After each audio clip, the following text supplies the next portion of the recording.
আমরা শেখ হাসিনার পাশে থাকলাম, বঙ্গবন্ধুর আদর্শ মাইনে চললাম। সাবেক স্বরাষ্ট্র প্রতিমন্ত্রী সোহেল তাজ দেশে বড় ধরনের সম্মাননা দিতে আসে। আওয়ামী লীগের থেকে যদি কেউ কথা বলে ওই ডিবি কার্যালয়ে যায়, সেটাও সোহেল তাজ বলেছে। আমরা মনে করেন অনেক গরিব আছি, 500 টাকায় ভোট বিক্রি করে সবাই আওয়ামী লীগকে ভোট দিচ্ছে। ভোট না দিলেও আওয়ামী লীগ পাচ্ছে, দিলেও আওয়ামী লীগ পাচ্ছে। মুসলমানের সন্তান হিসাবে আমি আজারি সাহেবকে খুব বেশি ভালোবাসি। আজারি সাহেব এই কথাটা বলে গেছে যে একদল খাইছে আর একদল খাওয়ার জন্য রেডি আছে। এখন সে কিন্তু কোনো দলের নাম উল্লেখকৃত বলে যায়নি। আমি দেখতে পাচ্ছি বিগত দিনে যে খাওয়ার জন্য যে বসে আছে, তা একদল খাইয়ে যে চলে গেছে, সে টেবিলটাও অপরিষ্কার আছে না। এখন সে টেবিলটা পরিষ্কার না করেই একদল বসে পড়ে খাচ্ছে, আর একদল রেডি আছে যে দ্রুত নির্বাচন দাও, দিয়ে আমরাও খাবো। তো বাংলাদেশটা অল্প একটু দেশ, জনসংখ্যা বেশি, আয়কর ট্যাক্স ভ্যাট বেশি, এর জন্য বাংলাদেশে মানুষ রাজনীতি আর সরকারি চাকরি এই দুটো করার জন্য আগ্রহী বেশি। ছাত্র সমন্বয়কদেরকেও আমরা এখন আর বিশ্বাস করব না।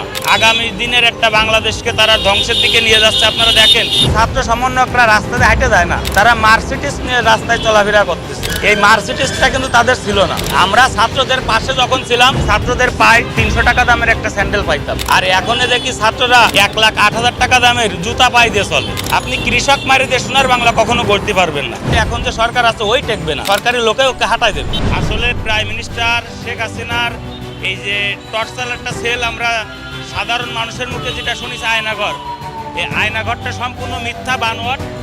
আয়নাঘর যেভাবে আমরা এখন কেউ বিশ্বাস করতেছি না, আর ছাত্র সমন্বয়কদেরকেও আমরা এখন আর বিশ্বাস করব না।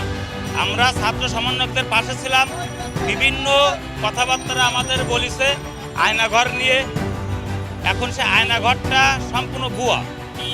এখন যেহেতু আয়নাঘরটা ভুয়া, তাহলে তারা আমাদের যে ইন্ধন দিছিল, সাধারণ মানুষের যে একটা প্রতিভা নিয়ে তারা খেলা করেছে, আগামী দিনের একটা বাংলাদেশকে তারা ধ্বংসের দিকে নিয়ে যাচ্ছে। শামীম ওসমান আওয়ামী লীগের একটা গডফাদার, হাজি সেলিম আওয়ামী লীগের একটা গডফাদার। দেশে হরতাল ডাকা মাত্র সবকিছু বন্ধ করে দিয়ে তারা রাজপথে এসে হরতাল পালন করবে। ধরবেন তো মারবেন, না হইলে ছাড়বেন। লুৎফাদন বাবর হচ্ছে বাংলাদেশের রাজনৈতিক ডিয়ারিং একটা ডন। এই রাজনৈতিক ডিয়ারিং ডনটাকে যখন পূর্বে আবার রাজনীতিতে অংশগ্রহণ করানো হবে, তখন ওদের পাশে যে সকল দলগুলো আছে তারা একটু হিসাব কিতাব করবে, যেহেতু বাবর বাইরে।